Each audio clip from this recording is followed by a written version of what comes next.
Oh,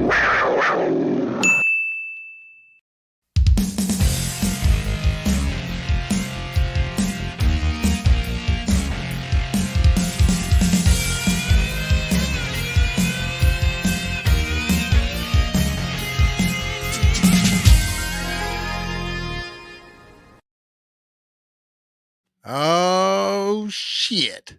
Bobo here with BrassReel Brothers. Thanks for coming in. Some more popcorns. And guess what, guys? We're here to talk about the finale of Obi-Wan Kenobi. Obi-Wan Kenobi. Did you think you can defeat me, Obi-Wan? And we got Andrew, the actor here, joining me. What up, dog? Dude. So Clint's supposed to be joining us, but he said he's going to be late. He says his daughter is bitching around or something on the phone right now, causing a fit, freaking out. So it's just you and me for right now, which is fine. We can do this, but I hope he tunes in so we can have some stuff to bounce off of. Yeah. I just hope it doesn't get repetitive when he chimes in. Yeah. Real quick, is there a volume on your mic that you might be able to turn up? No, I can just move the computer closer. That's already way better. Okay. So yeah, nice. So yeah, man, we're here to talk about some spoiler talk right here. You and me. Look at that, dude. Look, can you believe they let us right in the middle of the fight and watching them like that? Look how close we are to that fight. Man. All right. I just have to say this.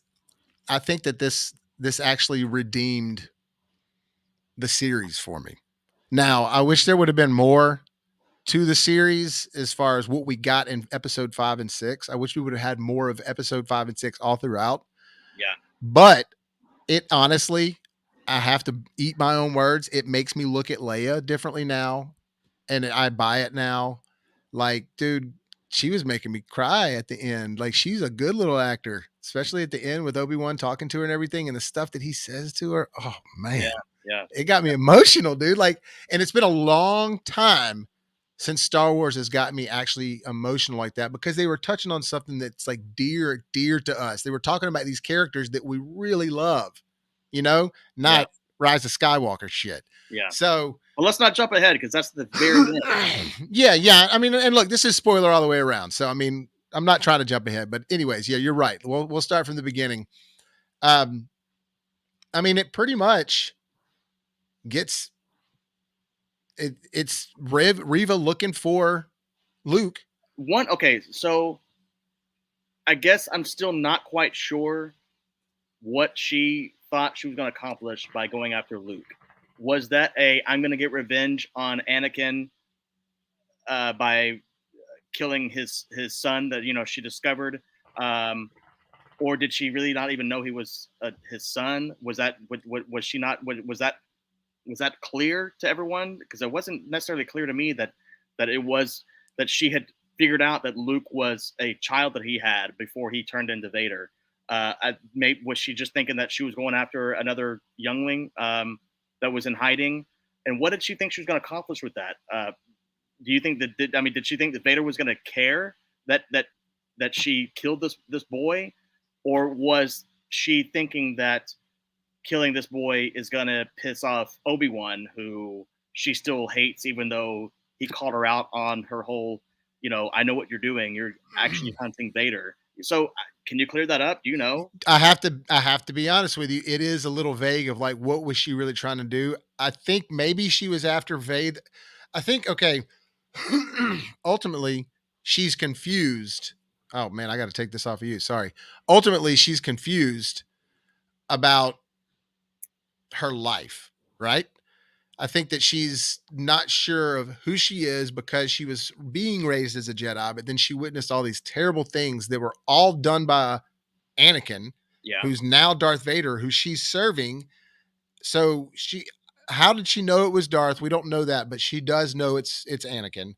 And then we find out that she's after Anakin and using the whole Obi-Wan to get to him. She's hunting him.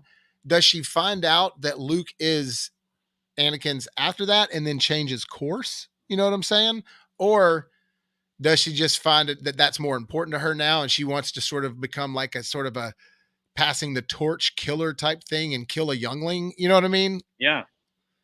I don't really know what they were trying to achieve with it, but I just liked her character so much that I don't feel like that they gave her a good enough reason because she was a youngling.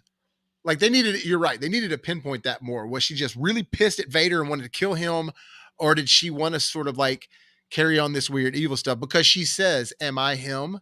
Am I Yeah. like him? Yeah. But no, I mean, clearly you're not like him because you were never fully on the dark side anyways. You were doing, you were doing this. She was doing this to get to eventually get revenge on Vader, aka Anakin, because she remembered him killing all the younglings. So she was, in my opinion, she was never fully on the dark side, unless she did embrace the dark side, but she had and the intention the whole time was to kill Vader, which I guess you could still do. It could be like I mean, Vader's on the dark side, and there's always the talk of we could overthrow the Emperor. So I mean, I don't really know that she fully embraced the dark side, um, and but yeah, there was a pretty good redemption kind of story with Reva. I mean, the ending of her for with her, like you just kind of pointed out, am I him now? And she was, and then that breakdown she has where she's carrying Luke because he fell down and knocked himself out. So she, rather than kill him, she decides to carry him back home. And then she has that breakdown where it was like one of those moments where she's been wanting to break down and cry and say all this stuff for a long time, and seeing and this moment all kind of accumulated into her. And what she was really going on about was when she was a child. There was nothing I could do. I couldn't save them. There was nothing I could do. Yeah, she had missed a bunch of therapy sessions, and so she just Yeah. finally got her therapy session out right there, and that's what it was. And so she was confused, and so it didn't make it bad that you didn't really understand her motives. And maybe that kind of goes along with her character. She didn't even understand herself. So if that's the case, I mean, I like that. I can buy that. I But mean, over, that's a cute little way of thinking of it. But I don't know that the writers even knew. I think that I mean, I would love if I could have a one-on-one conversation with a creator of the show. I'd be like, I would like, what was the intentions here? I mean, do you guys even know? Because it was that's a little ambiguous, and I don't think they purposely meant for it to be ambiguous. I think they thought it made sense. yeah, I mean, so speaking of making sense, do you feel like that they broke canon much in this show? Well, I mean, yeah, what I mean is that like we never really we were pretty much made to believe at the end of Revenge of the Sith that Obi-Wan was going into hiding and we wouldn't see him again until New Hope. yes, You know what I mean? yes, And now we have this other insertion of a story that's this kind of epic little tale of a hunt between Obi-Wan and Vader, and there's a little game of cat and mouse kind of. Um, does that make A New Hope better, or does it make it lessened, or does it change anything? I was really worried about this the entire time, because I pointed out numerous times on these chats that Vader says that line, the circle is now complete. We meet again at last. When I left you, I was but a learner. Now I am the master. Well, what did that mean? Because now with this story, it's only been now with this story, it was 10 years after Revenge of the Sith that you had another battle, twice, two actually, and then if your calculations are right, another 7 or 8 years, and then A New Hope begins. So I don't know. Now, I will point out, I think that their attempt, and whether this works for the fan base, I don't know. But I think their attempt at kind of making sure that they're not breaking canon, for example, is when they have this showdown, which is, by the way, 15 minutes in, and they're already fighting. And I was very much into that. I was like, 15 minutes in, okay, all Yeah, right, here we go. here we go. So when Vader is looking like he's defeated Kenobi and using the Force and just burying him with all those rocks, before he walks away, he calls him Master again. Yeah, no. Maybe that's their way of kind of saying he still does sort of consider himself not a No, master. I kind of felt that was very like shove it in your face, like master. That's what I felt like it was. Like la da da da da da master, like big master under the rocks now. That's the way I took it. I didn't take it like it meant like he still considers him a master. I think that he very much thought that he beat him. No, I don't think he's calling him master because he still considers him master. I think he was so used to all of his life addressing Obi-Wan as master. And then it was like kind of like the this kind of goes back to the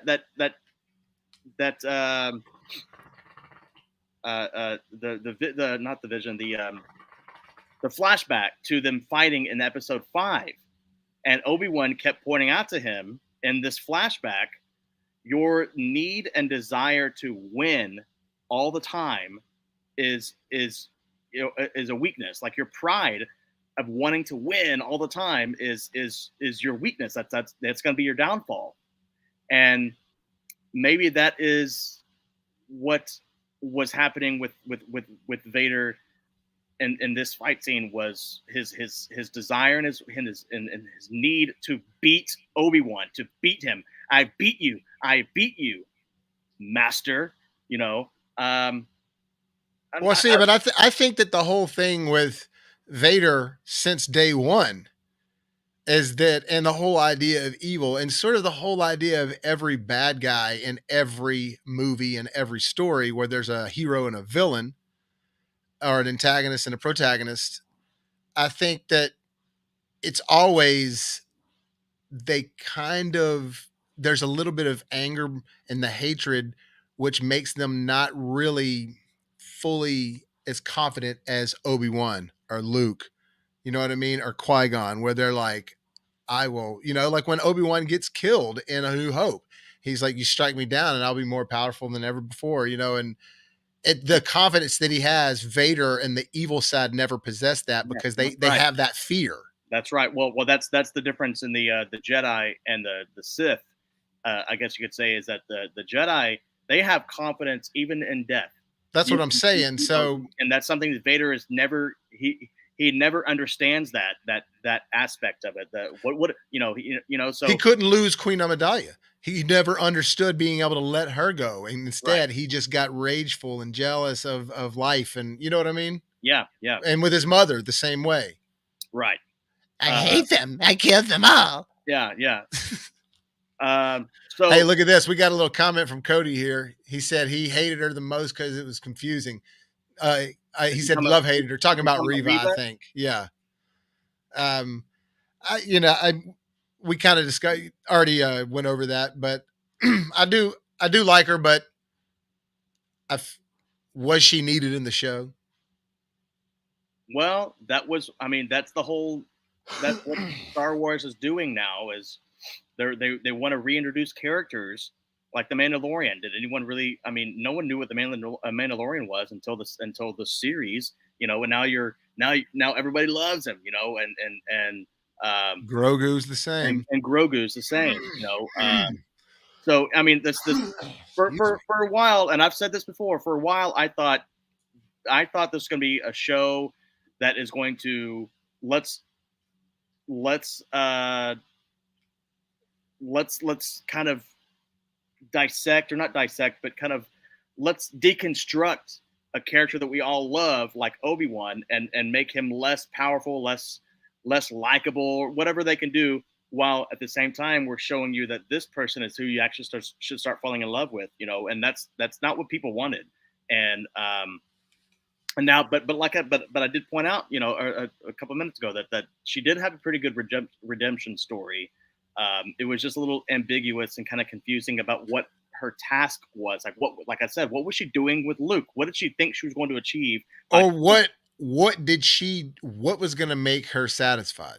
Right, right, and it was a little You that was know, a little, like was it Luke? Was it Vader? Was it yeah, and Obi? What that was was it? yeah, that was what was confusing. But she did at the the end with her breakdown and her, am I him? And him and Obi-Wan telling her like, you're free now. You can be what you want to be. You don't have to be what you think you are. And so that's a pretty good. I guess you could say that's a pretty good character arc and redemption, because she did the entire series for at least the first 3 episodes. Like she looked like she was going to be like a force to reckon with. Just a straight bad person. Yeah, Yeah.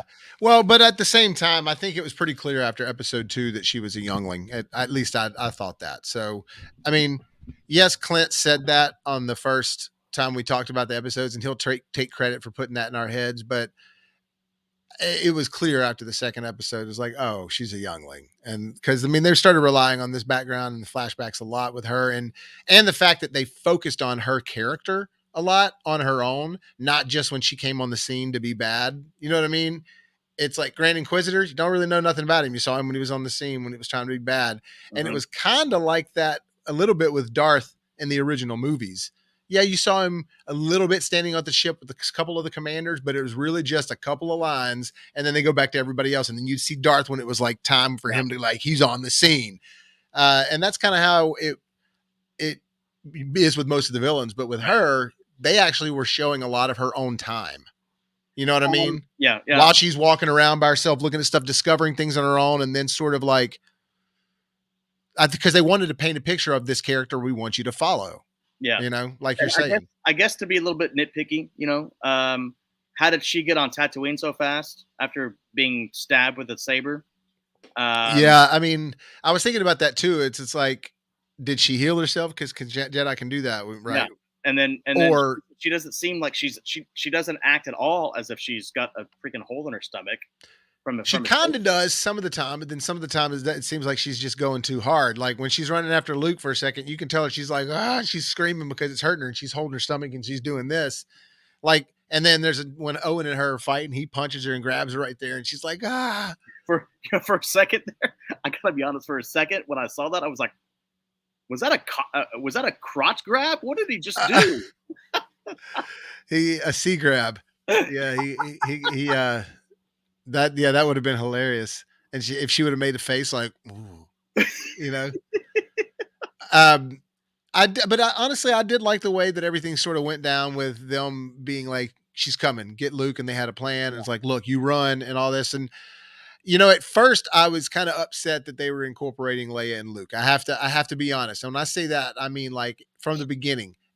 And I don't mean like, because I knew Luke was in the trailer, but Mhm. then when I saw Leia as like, oh, you're going to be a main character, and Yeah, then I was like, they showed Luke at the end of the last episode sleeping, and I was like, oh, is he going to become a big deal here?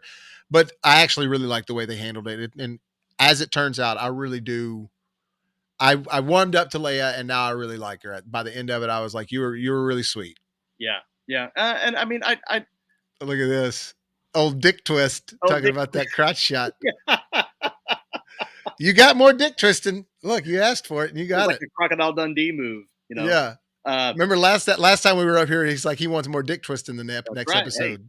uh, man. So I mean, I agree with you. I thought the way that they ended everything with Leia was was was pretty good.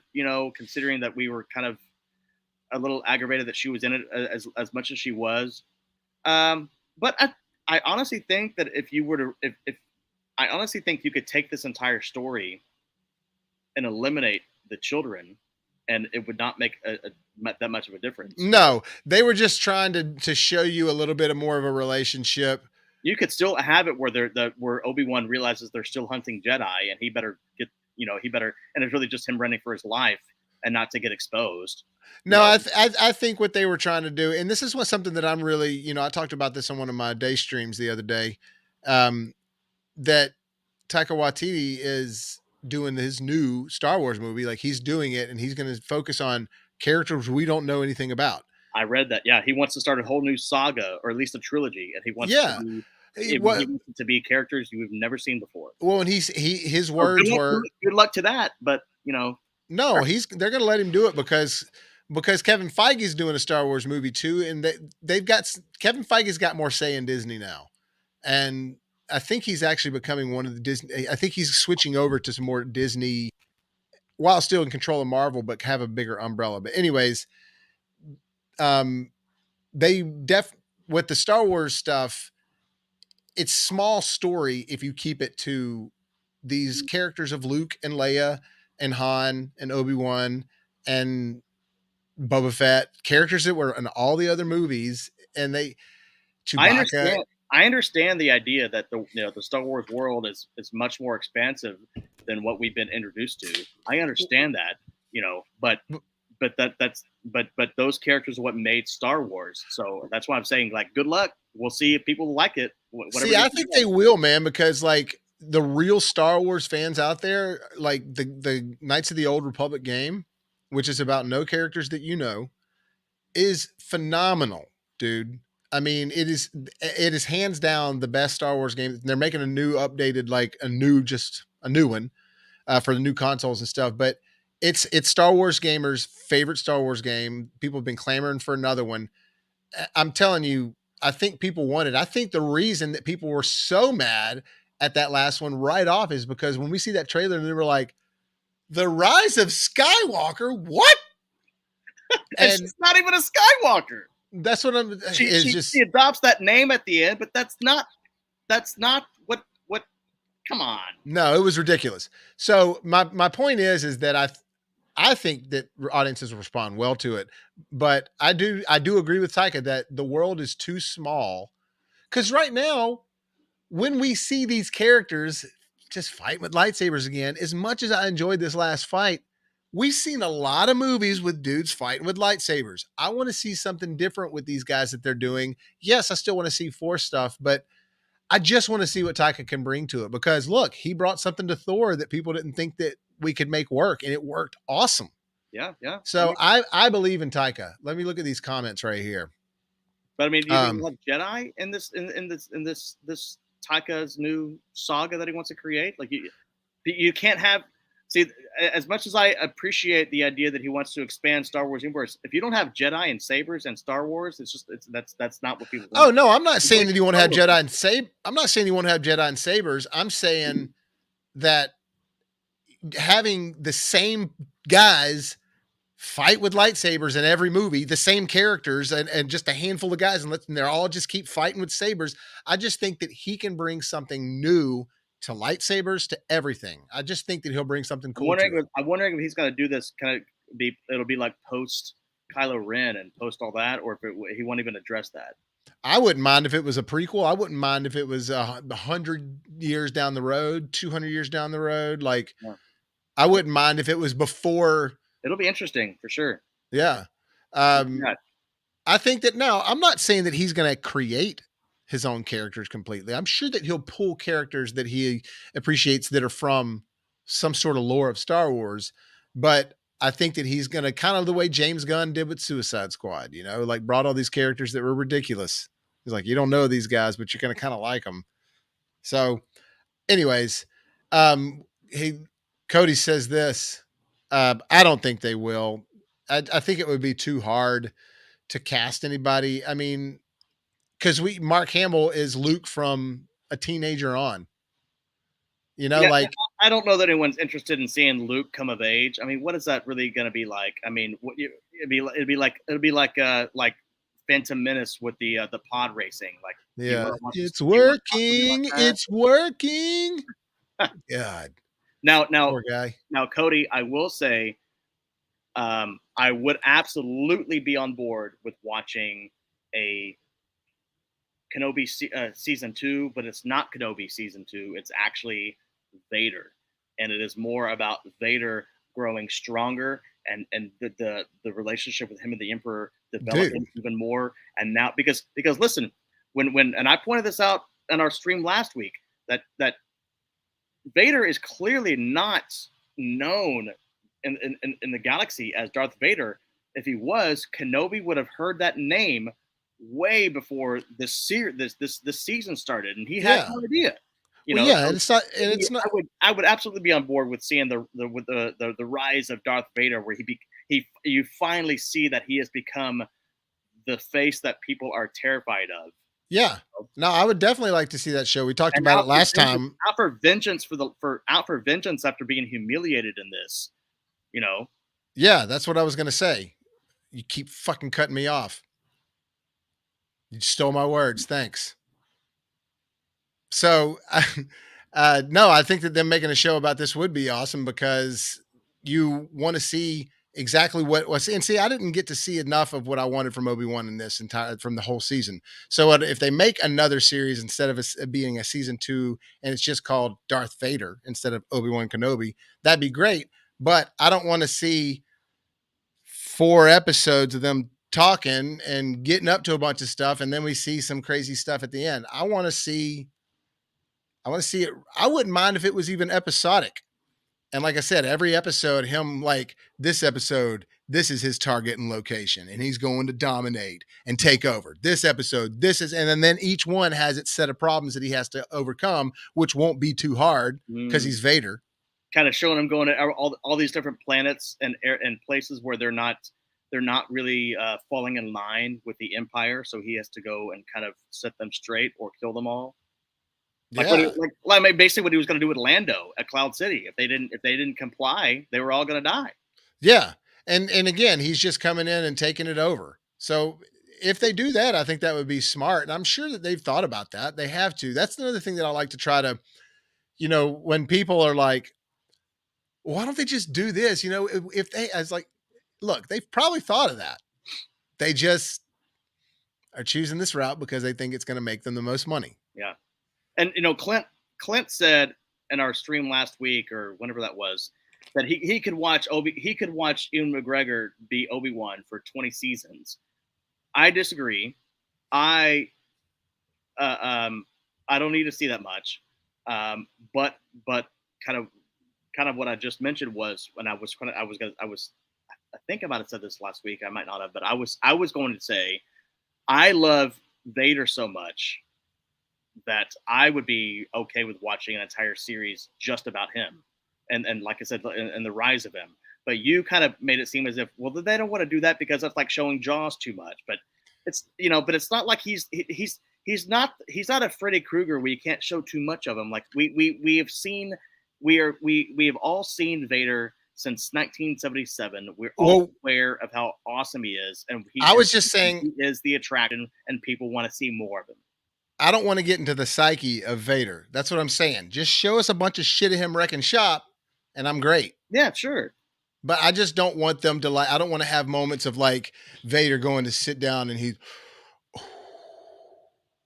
in moments where he's pondering and then, questioning someone else and trying to figure this out. Like, I just want to go see him land and just you know what I'm saying? Just wreck shop, hit the ground and make it break like you did with Obi-Wan and do that all over a bunch of planets everywhere. So what did you like about the fight? Oh man, I thought everything was better about it because, right away, that was awesome when he does. And the whole setting was beautiful with the moon in the background and it just looked really good. So did you notice, I wrote down what I remember, what they were chiming in. They were doing what we call in the acting world, like when it comes to scripts and the dialogue, was they were giving you a chime from the previous film, if you will. So, or even a foreshadow. So Vader, when he realizes where Obi-Wan is, he says, "I will face him alone." He says that about Obi-Wan again in A New Hope. "He is here. I must face him alone." I was like, I caught that. That's great, And then when he arrives on that planet, and he immediately finds him, and he says, "Did you come here to destroy me, Obi-Wan?" And he says, "I will do what I must." He said that in Revenge of the Sith. "I will do what I must," And then he says, "Then you will die." I was like, okay, man, this is gonna be greatness. Well, and I think that that's what was cool about this is, and look, my stepdad, he's the only guy that I've talked to. He was like, some of the lines of Top Gun Maverick were just a little cheesy for me. And I was like, and he's like, and of course they had to do a beach scene. I was like, really, man? Like you weren't just feeling in love with it? And, and so like, he's the kind of guy that thinks that if they rehash a line, it's phoning it in or being cheap. Whereas people like you and me realize that what they're trying to do Homage or is Chinese, yes, and bring you back to the idea that this has been going on for a long ass time. And it's a big deal that they're fighting right now, and the fact that it's the first time he's fighting Vader. And think about this. It's the first time Ewan McGregor as an actor has ever been on screen and seen Vader in a costume like that. Yeah, you're You know right. what I mean? Yeah, and He was go ahead. oh, and I'm just saying, I read an article where he made a comment about how, for all the years he was Obi-Wan, from episode 1 and 2 and 3, and now getting to kind of, replay that character. He's like, I this is the first time I'm getting to be on set with Darth Vader. And I mean, he was talking about how that was just chilling to him. Now, do you think, obviously this is just like a hypothetical, do you think that the Emperor knew that Obi-Wan was still going to beat Anakin? And that's when I'm talking about in Revenge of the Sith. So like remember when he knights him and he's like, "You are now Darth Vader." Henceforth, And you shall be known. yeah, as Darth Vader.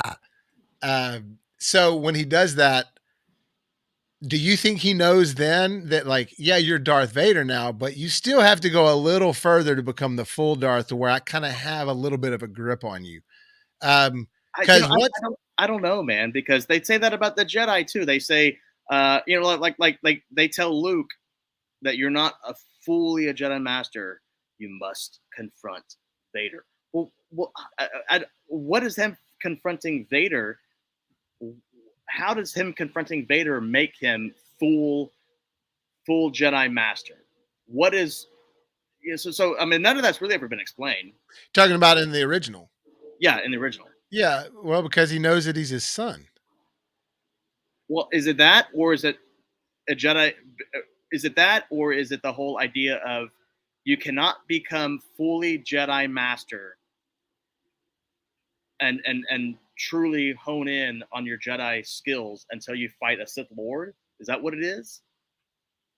I mean, I think that there might be something to that, but I don't know if that's actually true either, though, because I mean, think about it. When the idea is to rid the Sith, and does that, if you know what I'm saying? Yeah. So I mean, when he shows up in Return of the Jedi, and he is full on black with the hoodie, and he looks like he looks full on Jedi, like straight up, as opposed. And did that happen to him?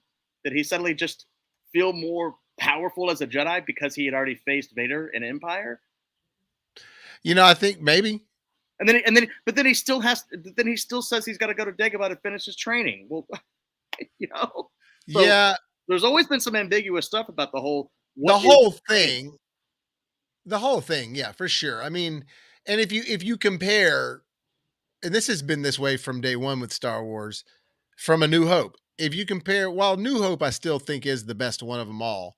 Oh, Um, if you compare, like, the way everything unfolds as a film, like, take Star Wars out of it, just like film 101, conveying of characters here and there. They don't really cover a lot for you. They expect you to just catch on to a lot of things they're talking about.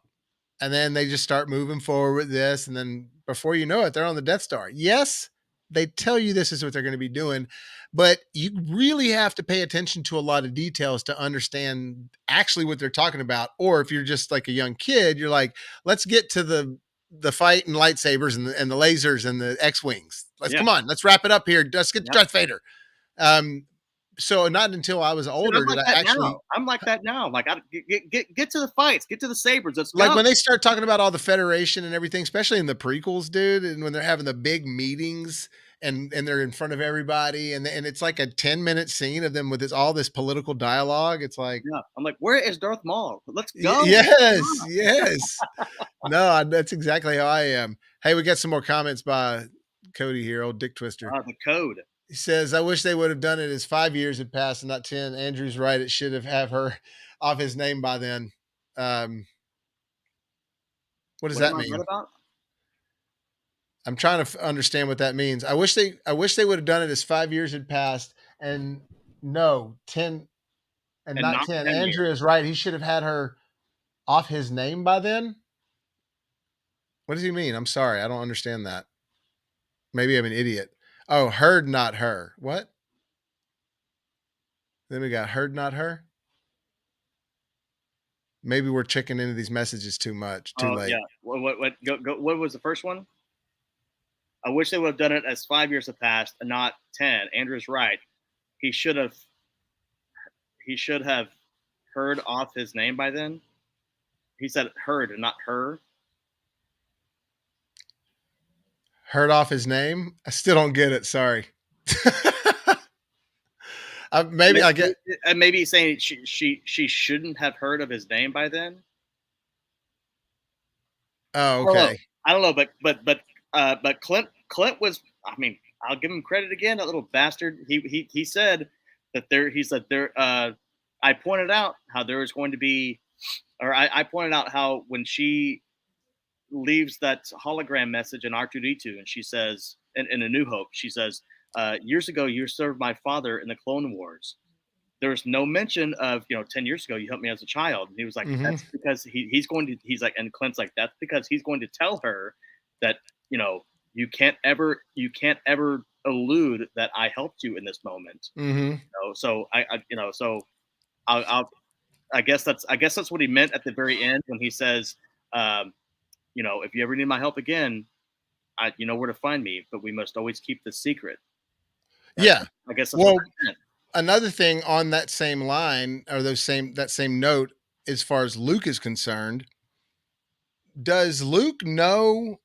Does he say, "You're old Ben Kenobi. You came by the house or something one day," or doesn't he say like, "I've heard No, he"? no, but he does indicate that he knows who Ben Kenobi is because he says, "Yeah, that hologram in that R2 unit says something about Obi-Wan Kenobi. What if they're talking about Ben Kenobi?" So Yeah, but even but he knows even when Ben Kenobi. meets Ben Kenobi, he doesn't actually know. He doesn't recognize him. He doesn't No, know who he is, and you he mean meets him in this. you mean in A New Hope? Yeah, right. Or does he say something like, "Oh, you came by the house"? Because I can't remember. But like, doesn't he like not know who he is? Like, actually, like I've never seen you before. Maybe I heard of you, I know of you, but I've never. It just that's weird that they let him meet Luke at the end. Or has it always been known that they had met before? Because for those of y'all listening, Owen, probably know this. Owen lets Obi-Wan meet Luke at the end. At the very end, he was like, "Would you like to meet him?" And Okay, the coolest thing about that, I think this is literally the final dialogue given is he walks up to 10-year-old Luke and he's got like a play toy of like an X-wing or something like that, and he walks up to him and he says, "Hello there." That's exactly what old Obi-Wan says to Luke in A New Hope. oh yeah, and Hello there. while he sounded like Alec Guinness in the prequel trilogy, fine. He's sounding like older Alec Guinness Yeah, in this show. dude. When he said that line, I was like, Yeah, no, that's the all that very was first thing. I think I could be mistaken. That's the very first thing that old Obi-Wan says to Luke in A New Hope. yeah, you're probably Yeah. right. I mean, it's been a while since I've seen it, and I say a while like a year, but that specific line I'd have to go back on. I mean, I know he says it. I just could be wrong about if that's the first words he says or not. But I know he absolutely addresses Luke as when he approaches him. Hello there. That's exactly how it ended. Yeah, no, I can say, hello there. Yeah. Yeah, I can. Hey, Cody just said this. Obi should have heard of Darth before 10 years, is what I was trying to say. Guess the messages are showing up later than when I send them. Sorry, you son of. No, it's all good, dude.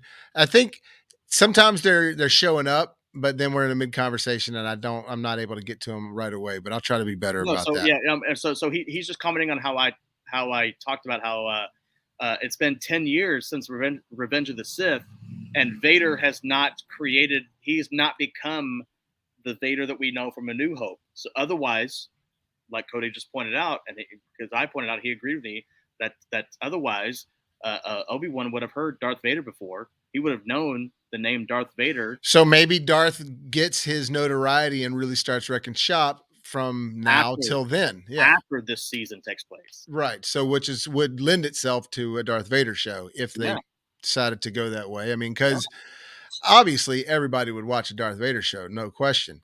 Um, I'm gonna watch. That's the thing. I'm gonna watch Star Wars stuff. The Boba Fett one is the one that I tried to watch. I just didn't care about it.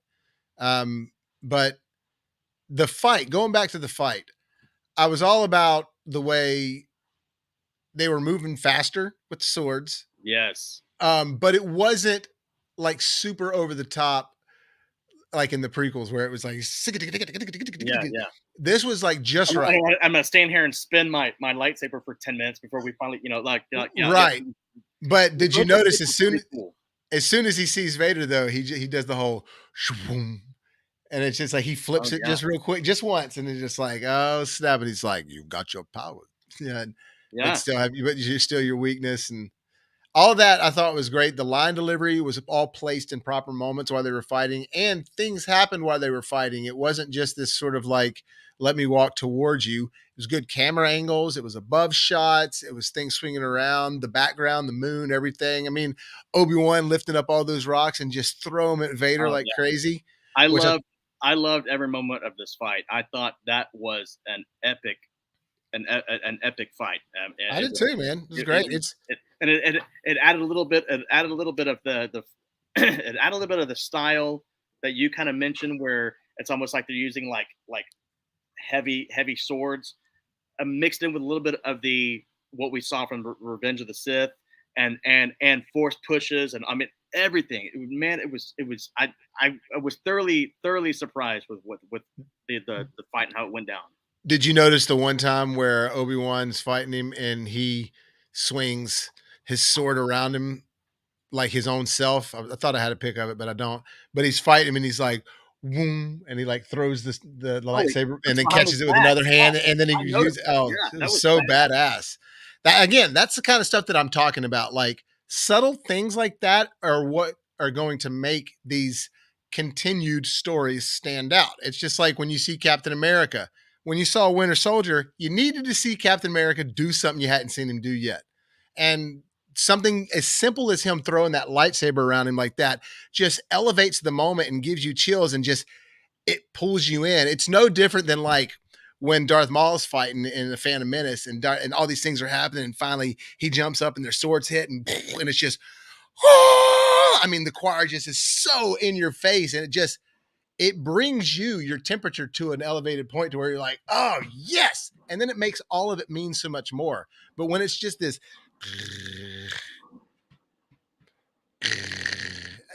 I was just like, what is this? So this, I'm basically agreeing with you on this fight. It was great. Yeah, and they did a good job at kind of using just a real quick line or two where he says in the middle of the fight, what is it? He says something about how your powers have replenished, your powers have Yeah, he's like you've regained your power. It's yeah, like yeah. sorry, that was a little Bane-ish. You've regained your power. You've regained your powers. Uh, You've so regained your power. yeah, I mean, so I guess like we've kind of pointed out here and there that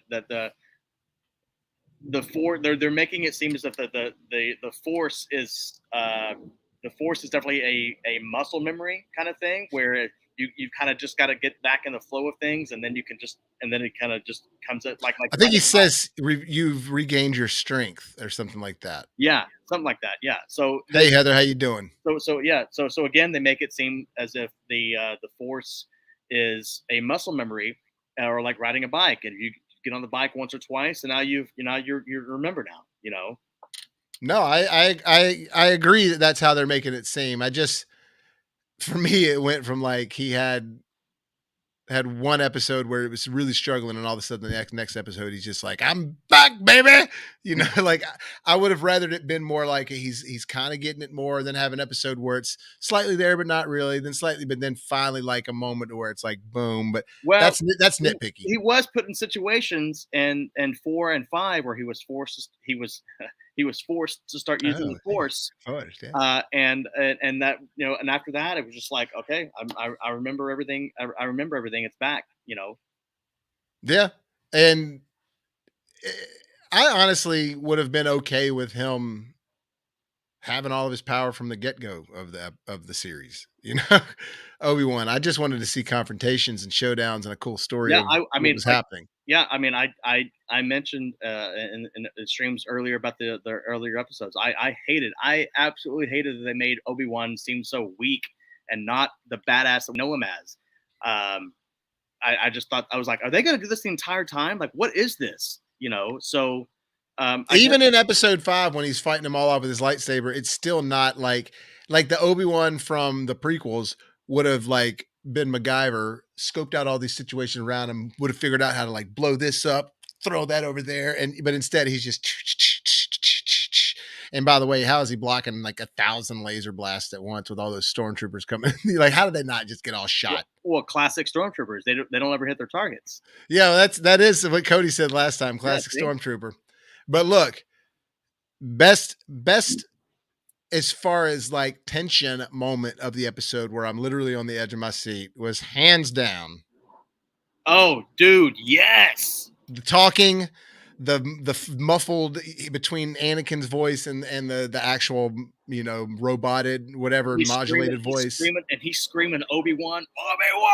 Yeah. That is and that is a and I admitted I didn't watch all of these the animated series, but I have caught episodes and I've caught clips that have been shared online or whatnot over the 20 some odd years or whatever. But that, I think, is a throwback or kind of a nod to Rebels, where Osaka has slit open his mask, and she hears the actual voice of Anakin, not the Vader voice, saying Osaka, and that was that. I think that was a little bit of a nod of Oh, I'm them. sure. I'm sure it probably I was. think so. That's the thing from Clone Wars and Rebels. There's just too many good moments that where it's like, I mean, those things are essentially like comic books. They're just living comic books. Clone Wars and Rebels. You know what I'm saying? Yeah. They're just animated instead of it being on paper. So they're pulling from those just like they pulled from comics for the MCU. You know what I mean? Right. So I think that there's too many good characters and too many great moments wrapped Yeah. up in those series for them not to adapt it Yeah. somehow. But man, I'm telling you, I was trying to watch this before I put the kids to bed, otherwise, so we could make sure we started this earlier. And I immediately, I'm like, I get home from from work, and and once everyone's kind of settled down eating, I'm like, I'm gonna turn on this and I'm gonna just try to watch this, right now. Yeah, I And was surprised when you said you were watching if, it when if, you said you if, were watching it. if it gets interrupted or I have to pause it here and there, then that's fine. But I'm gonna start this right now. And I was able to pretty much finish it. I think I had to pause it maybe a couple for long enough just to take care of some things, and I was like, I can't hear anything, so I might as well just pause this. But I'm in the middle. I'm in the middle of our living room, and my 3.5-year-old little boy is watching. It starts catching this, and he's like, "Daddy, is that Darth Vader?" And I'm just like, "Yes, yes!" And he's getting his fucking ass. He's getting Yeah, that's a classic dad nerd moment right there. You forget, oh like shit. Vader is getting his fucking ass kicked. Yeah. Oh, dude. And when he throws Vader, like I actually reacted the same on my own. Like I'm sitting there watching it and nobody in the room with me. But when Obi-Wan throws Vader for the first time and pushes him hardcore back and he slams Yeah. up, I was just like, yeah. Like I was, like I'm watching a boxing match or something. Actually, for me, the moment was when he takes the butt of his lightsaber and he's hitting him in the Oh, chest, dude, fucking up his that breathing. was Like, oh, badass. oh, That was dope because to me, with that, see, that's what I'm talking about. That's the Obi-Wan that I would have liked to seen, like when they all those blasters are shooting at him and they're in the cave. I would have liked him to like, I'm gonna do this shit and do But anyways, the fact that he does it with Vader is like it's so a non-Jedi move that Vader doesn't even see that kind of shit coming. So to me, that was beautiful. It was like oh when yeah, Batman's besting up Bane's mask in yeah. Dark Knight Rises. And Got I liked the whole like him kind of just he's he just kind of like raising his hands and let those rocks just fly at him. mm. And Uh, doing it with a smile on his face, yeah, kind of I just mean, like, yeah, and again, I pointed out maybe a month ago on one of our streams. I was like, is is there a Jedi at all aside from Yoda that that can make things move without having to actually like do really focus on it. yeah, and he was doing it. He was just kind of like standing there looking at Vader as all these rocks just like fly at him, and I was like, oh, But I also think a lot of that was because remember, there's a moment where he's under the rocks and he starts thinking about the well, that was when kids. Vader had buried him, thought he killed him. That's what I'm saying. But The whole time he was doing this, and then he starts having those memories and using those good memories to kind of help him use the force to get out of there. that's what I'm saying. He's using those memories, and he had that moment of thinking of them. And when he gets out of there, he's like supercharged. Yeah, oh, He's, maybe that, you know what yeah, I'm saying? He's just thinking about all that stuff, and he's just like, boom, boy. He's like, no, I'm not gonna let you asshole do this and take over. Like, and he's just, yeah. I'm all the Jedi. That's the kind of what I was thinking when he was doing it. I'm just glad Man, he didn't say anything. If I he would have, was I was really hoping when he was buried in those rocks that he would start hearing Yoda's voice or something. well, so look, so now that you mentioned that, let's talk about this. Because first off, uh, Heather was right about Emperor. Hey Heather, she's watching, I think too. So hey, Yep, you sure? and When he popped up, I was like, oh, I was semi. Oh shit! Hang on. I hate this. I don't know why that just occasionally that'll go out on its own. Um, bullshit. I know horse shit. It's computers, but I was semi right with Qui Gon showing up. Yeah, However, on this extended series that they're going to release, because they're going to release, Disney's announced they're going to release like an extended cut of the series with every episode having like additional scenes, extended scenes, and then the finale having the fight between Vader literally twice as long, with just a more extended. aside from that fight, we might realize why they cut it all. Well, but in that fight, the Qui Gon ghost comes in while he's at a moment of about to being beat by Vader. You already read this? All this has been apparently that's the original fight as the way it was going down. And so I was just like, damn, if that would have happened, I would have been like right on the money because I was saying that he's going to come to him in a moment of despair. But just the fact that he saw Qui-Gon as a Force ghost actually makes me feel like they're trying to bookend this and not tell any more story of Obi-Wan until A New Hope. Now, Darth Vader, sure. But to me, and him riding off in the desert again on the, whatever space camel, Yeah. it's to me that's very indicative of all right, this is now the Obi going into whatever we see him in Yeah. New Hope. It's classic Western, man, riding off in the sunset. Yeah. And Um, and I think that's actually a great way to indicate that he's going to learn from Qui-Gon how to become this Force ghost, and that is kind of what enables him in A New Hope to just allow himself to be struck down so that he can become this Force ghost and always be with Luke. Yeah. No, I mean, that's, 'cause I think he knows that's how he's going to be the most powerful. And he understands that Luke is the whole bring balance thing. And look, Jacob has joined us. He says he feels like when season 2 comes out, we'll actually see more Qui-Gon and the Emperor. Look, man, I don't think they're going to do a season Yeah, 2. Jacob, you missed this, but he found an article, or actually he Bobby swears he's like all the stuff about season 2 is actually rumors. The writers have actually admitted, the writers and the showrunners for Obi-Wan, not Mandalorian or anything like that, but for Obi-Wan, they have not admitted to doing a season 2. Because if you remember at the end of Mandalorian, they they pretty much tell you that there's going to be a season 2, and then the next day John Favreau's teasing it, and then at the end of Loki they're like Loki will return in season 2. But this is just had an ending vibe to it. To me, this had an ending, like Mandalorian, he's like getting ready to go off on some more shit. This was like settling. Now we see Darth, and I think there could be something there. As far as we're talking about there being an actual Darth Vader show, and it's sort of being the season 2 to this, but basically it's like a flip side of a coin. You've got this series, and one half of it is Obi-Wan, and the other half of it is Darth, which right. I think would be great. Actually, I think it'd be Well, great marketing. it's already confirmed though. This is not the last time we'll see Darth Vader. There's an Ahsoka spinoff from because she was so well loved from Mandalorian, and Hayden Christensen's already admitted that he signed on to be Vader in that. Yep. Again, that brings up the whole subject we talked about months ago, was what the hell is canon anymore? Because Osaka, if you think, if anybody like my parents, for example, who they watched the original Star Wars in the theaters in the 70s, so to them, canon is everything that was in the theaters. It's not these animated series.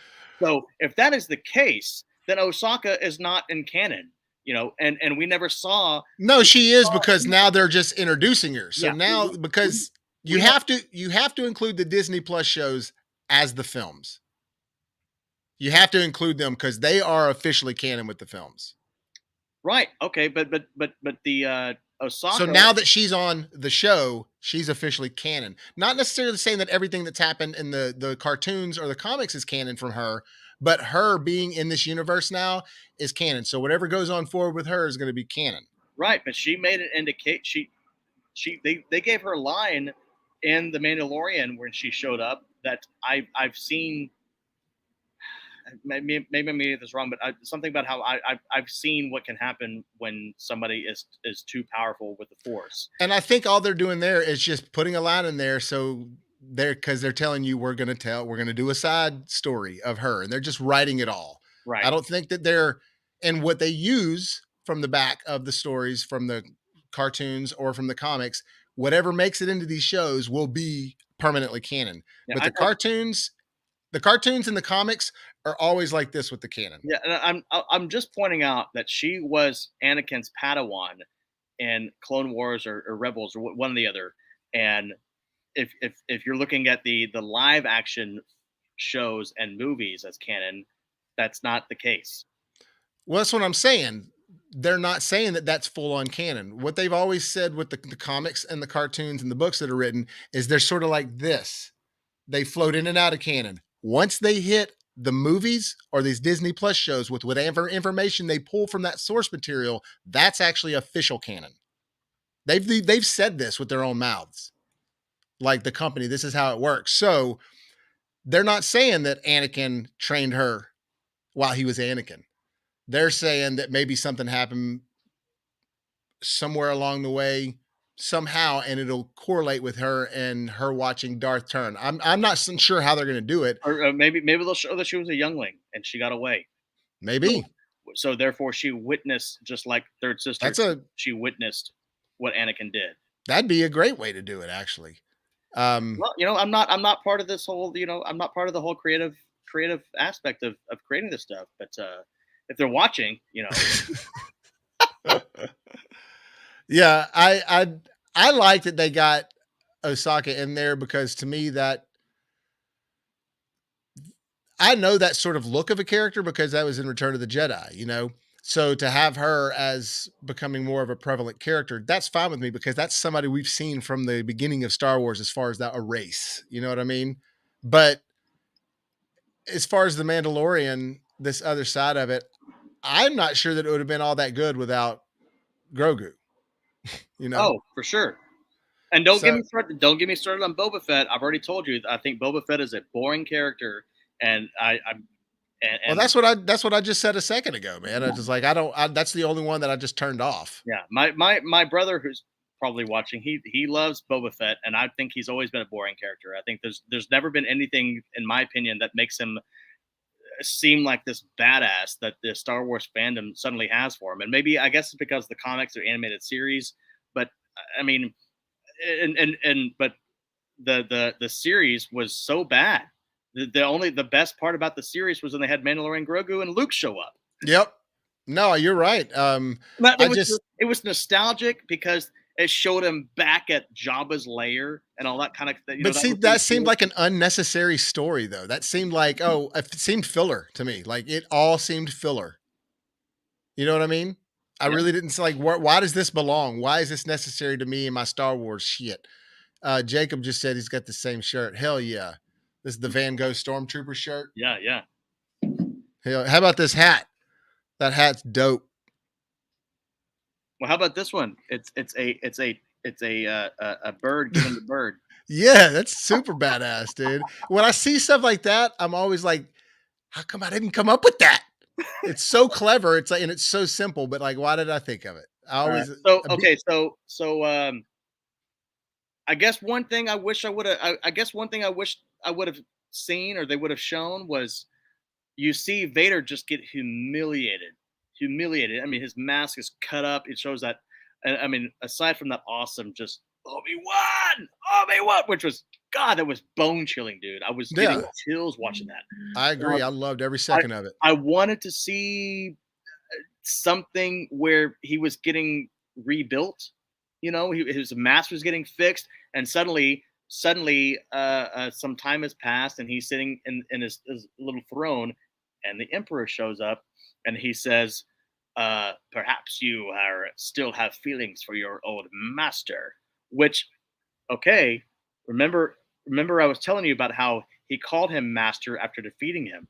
Maybe that's what the Emperor senses that. Do you still have these old feelings and care about your master? Well, and clearly he does because ultimately he has a good death, an honorable death. He saves everybody and kills the emperor. So ultimately, it's always still there. You know what I Right. mean? Okay. So that means that when he's that means that when he thinks he's beat Obi-Wan and he says master, it's not a master. You know, look who's fuck you. I'm the master. No, I think it is. No, I think that maybe that was a him still.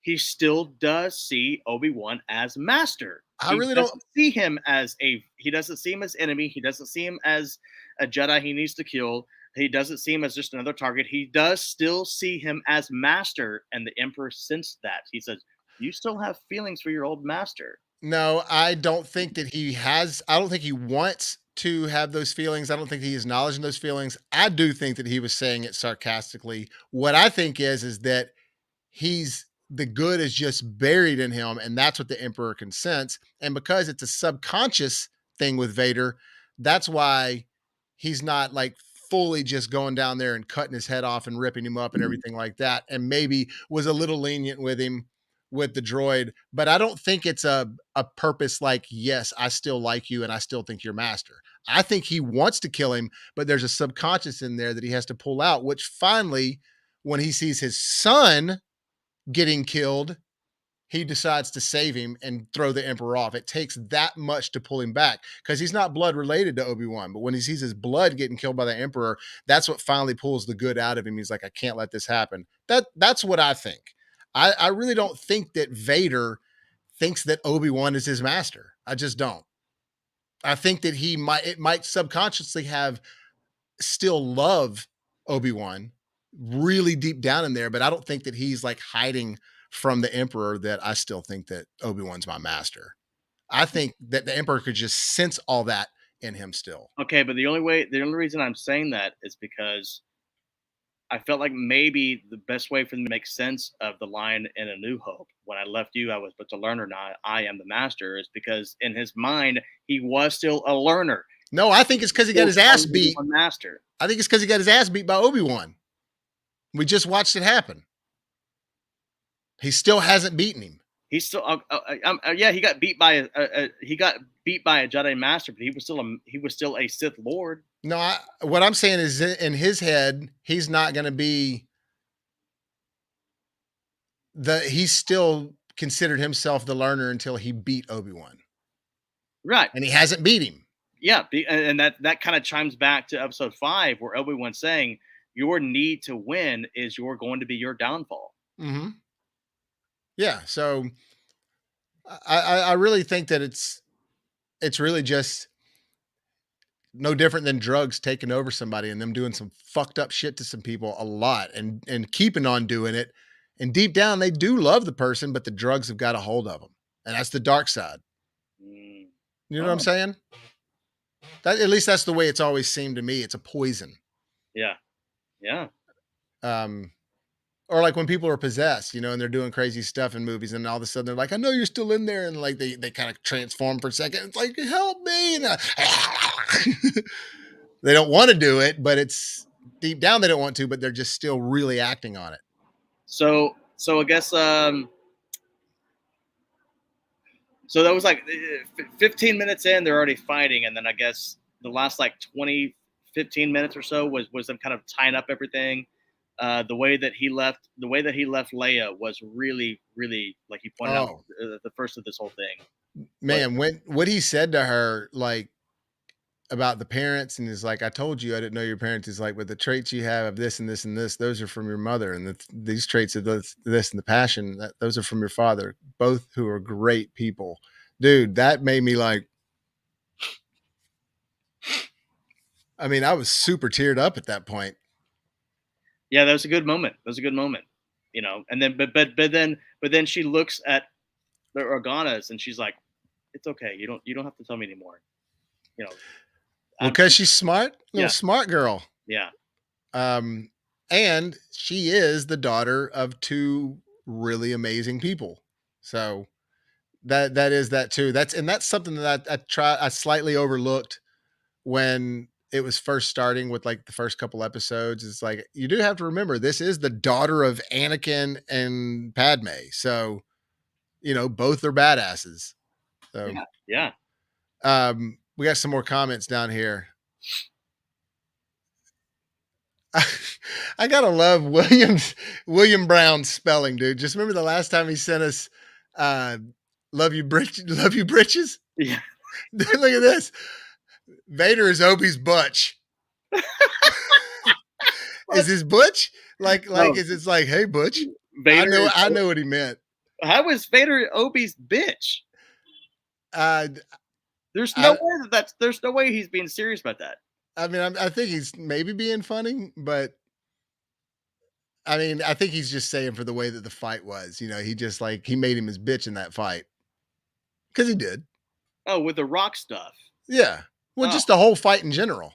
I mean, by the time he's done with him, everything, and dude, that one little, when he does that swish around and just, I'm reading that. I'm reading that wrong. I'm thinking he's saying that Vader made Obi-Wan his bitch. Like, but no, he's saying Vader is Obi's bitch. Yeah. Oh yeah. Oh, for sure. Oh yeah. He's always been. Even when Vader thinks he struck him down. Thanks, Heather. What'd she say? She said the drug analogy is spot on. Oh yeah. Thank you. Leia equals badass, Jacob says. But did you think that, and I'm really curious if you thought this, when Vader is standing above Obi-Wan and Obi-Wan's in the pit and he's about to put all those rocks on him, I was waiting for, now I've got the high ground. Like, that would have been awesome. Dude, I totally thought the same thing. It's like, why did they put that in there? Man, I was actually waiting for that line. I was actually waiting for her to say, it appears now I have the high ground. Yeah, dude, that would have been so classic. Yeah. I mean, that's the kind of stuff in movies that people wait years for to be like, oh, he said it, That would have been cool, but they didn't do it. However, I'm fine that they didn't put it in there simply because of this whole scene right here, dude. I Oh mean, but just look at that image though, man. I mean, that is badass, dude. Just the eyes and just the half portion thing, just the way the Vader mask looks on the other side with those eyes on the other side. You know what I'm saying? It's just god dang, dude. It's creepy. And It's I'm telling beautiful. you that I'm telling you, I'll say it again. I actually rewound it 3 or 4 times to hear that epic scream of Obi-Wan. Obi-Wan! Obi-Wan! Dude, Oh, mixed in with a little bit of the James Earl Jones voice as which well made it as his, like, creepy. dude. Yeah, it made it scary. And yeah, I mean, they, like I said, this episode pretty much sort of redeemed anything that I was not really enjoying about the entire series. Now, because this ended on such a good note for me, now it's like, all right, I like this series because it's building up to something that's really awesome at the end. I do wish that it would have been different in the beginning on certain things, like you said, making Obi-Wan just so weak in the beginning. I wish they wouldn't have gone that route, but that's the route they went. But as a whole, now, like where I was last week with the series, I'm totally in a different spot Yeah, now. I agree. And listen, I wouldn't go back and watch this whole series again unless I needed to, but I would go back and watch the finale over and over and over. Oh no, definite. No, for sure. I'd rewatch it with someone if they hadn't seen it. So Yeah, like I'll watch it with you, but the finale I'm actually going to watch again just because I want to get more of that in my blood, you know? yeah. Um, yeah, dude. But overall, what do you in the Star Wars universe, what do you rate this as a series? Not the finale, because I think we both can agree the finale was like an A+, but as far as the whole series, what do you rate it? What you mean in comparison, like Mandalorian and Boba No, no, Fett? no. Just to what Star Wars means to you when you're about to watch something Star Wars. How did this hold up on a grading scale? Shit, man. Maybe a C+, and that's just because there's only 2 episodes that I thought were really awesome. Yeah, I'd say that's probably right. I'd say C+ or B-, and I'm on the fence of that just because now I see what they were trying to do with the storyline, and that's fine. I just don't know how well it was executed throughout. You know what I mean? And that's Yeah, important. Like you and I know this. You can have a great script all day long, but if it ain't executed right, it's gonna suck. yeah, yeah. So I think I'm with you on that. C- or C+, maybe B-, but probably more C+. Now, No, if the finale was not as good as it was, I mean, I might drop it down to a C- or a D. You yeah, know? I would have gone straight up on the C- immediately. This is pretty cool. Cody said he thought the same on the high ground. Yeah, yeah. Uh, he said, or the I hate you. Yeah, Jacob said like that would have been cool if he would have said I Oh, hate you when he was walking away. That would have really been cool. It would have meant something. Like, you know what I mean? Because hatred is the whole Sith thing. So, yeah, hate and fear. absolutely. I hate you. And Yeah. if it had the muffled James Earl mixed with it, that would have been dope, Jacob. You're right.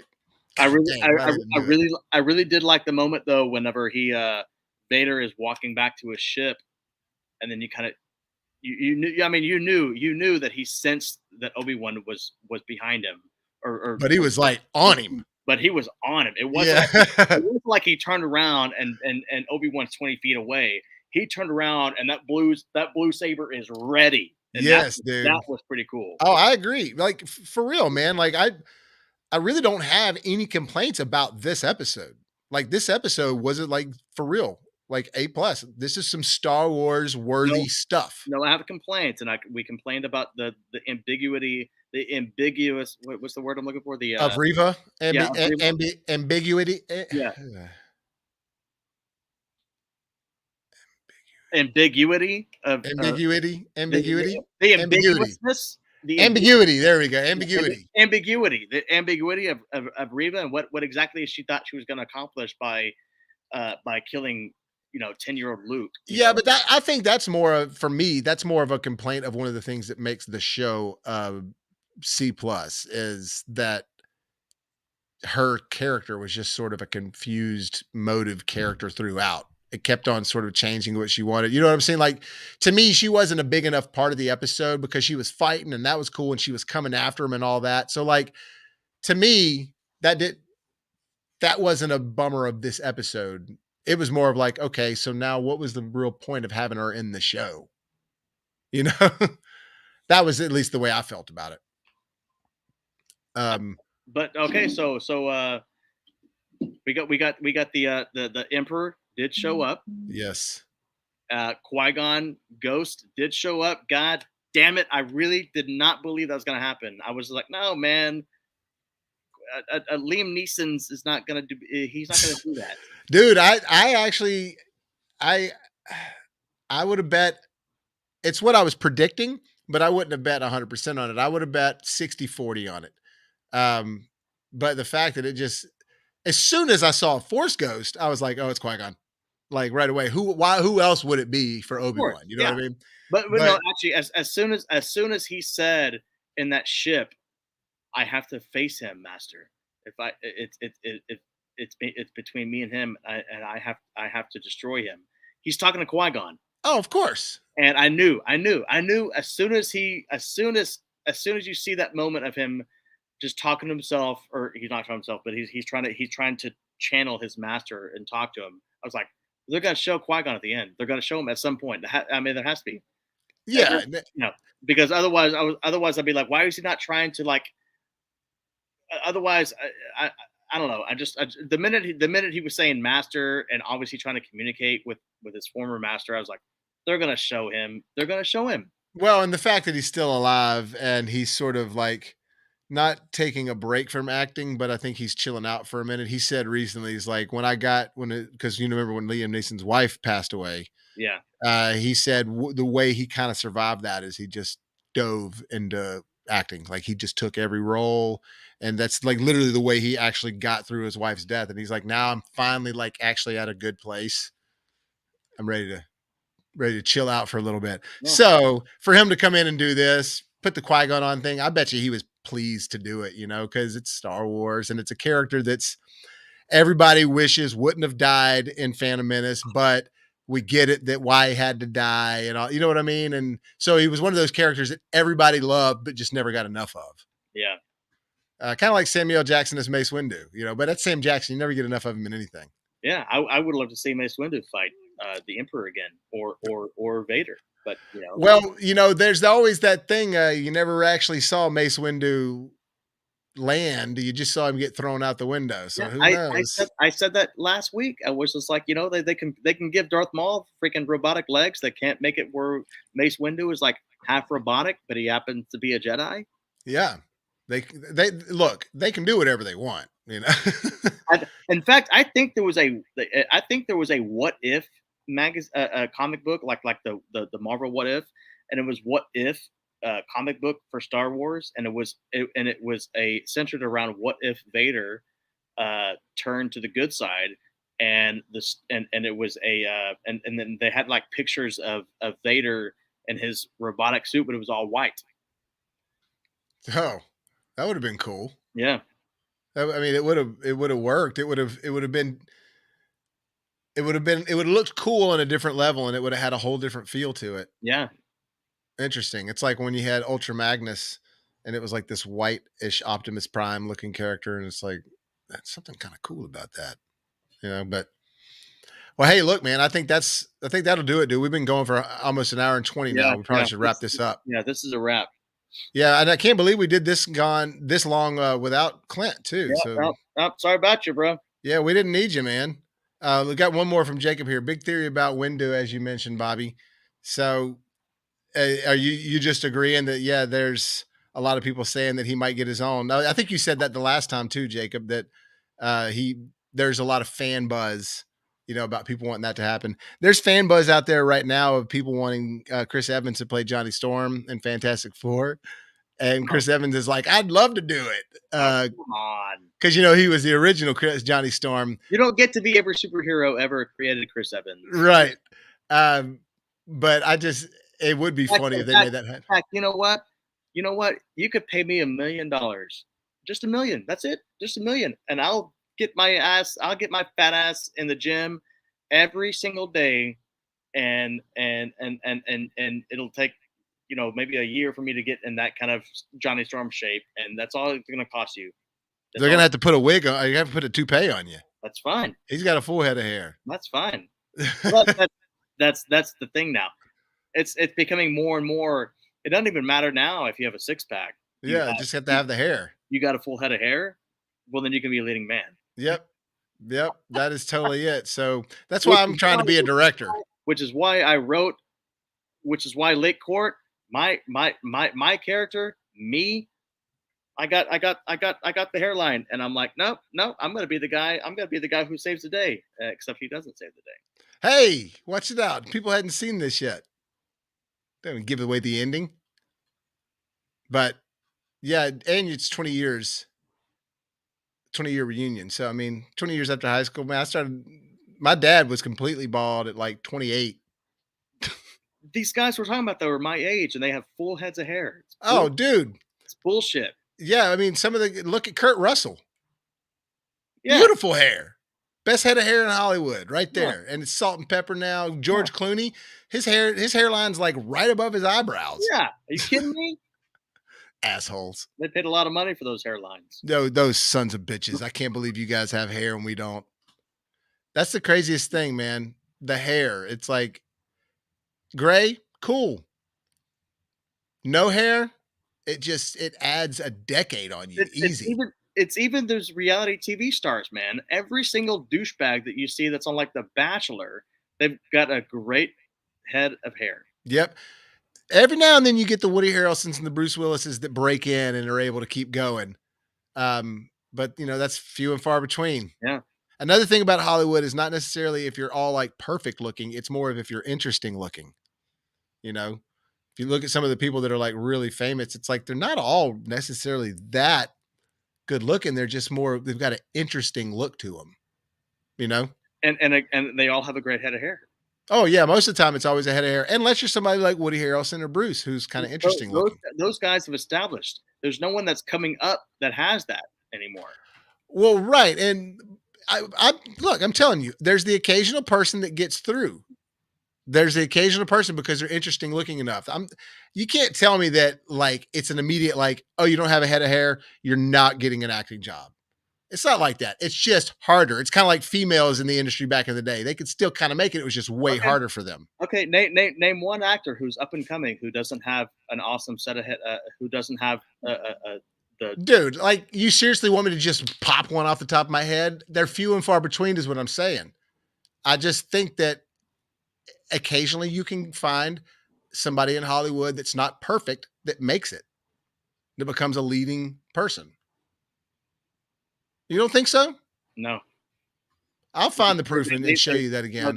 They become character actors, which is, they're in like, oh, yeah, you're in that movie. You're that movie. They're not household names. Now, I'm not talking about necessarily for an action movie either.